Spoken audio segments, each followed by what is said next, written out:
이재명 대표의 2심 선고가 오늘 오후에 있습니다. 이재명 대표는 명백한 무죄입니다. 검찰은 사건을 조작했습니다.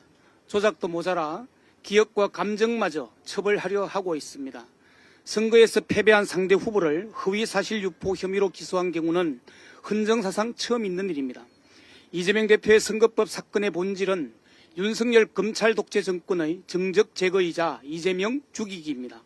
검찰은 정권의 도구가 되었습니다. 검찰은 내란 속의 윤석열을 탈옥까지 시켰습니다. 검찰이 윤석열 정권의 주구가 되었다는 방증입니다. 검찰은 이미 신뢰를 잃었고 국민을 배신했습니다. 검찰 해체는 정해진 수순입니다. 기어이 그렇게 될 것입니다. 윤석열 탄핵 심판 선고보다 이재명 대표의 2심 선고가 더 빠를 거라는 얘기가 있긴 했습니다. 하지만 사람들은 기우라 이겼습니다. 그런데 그 기우가 현실이 되었습니다. 한덕수 총리 탄핵은 기각됐습니다. 헌법을 어겼지만 파면할 정도는 아니라는 것입니다. 물론 윤석열과 한덕수 탄핵은 차원이 다른 문제입니다. 윤석열은 분명하게 파면이 될 것입니다. 헌재의 신속한 파면 결정이 필요합니다. 그래야 나라가 정상화됩니다. 민생과 경제를 회복하는 유일한 길이자 국민의 명령이기 때문입니다. 12월 4일 새벽 그날 용산 합참에서 소름 돋는 일이 있었다. 방첩사령부 간부가 공수처에 출석해서 한 말입니다. 그는 비아폰 단체 메시지 방에 공유했다가 삭제했다고 합니다. 당시 상황을 복구하면 이렇습니다. 윤석열이 김용현에게 소리칩니다. 국회의원부터 잡아라 했는데 국회에서 의결했어도 새벽에 비상계엄을 다시 선포하면 된다. 김용현이 인원이 너무 부족했다고 하자 윤석열이 그건 핑계에 불과하다라고 고성을 질렀다고 합니다. 경고성 계엄이었다는 윤석열 주장을 뒤집는 증거입니다.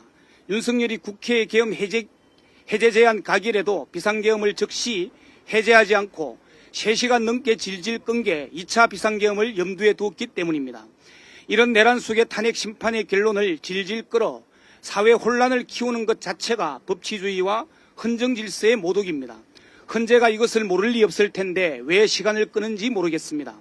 혹시나 하는 마음에 윤석열의 탄핵이 인용이 안 되고 기각이 된다면 일어날 대한민국 뉴스 속보를 상상해 보고자 합니다.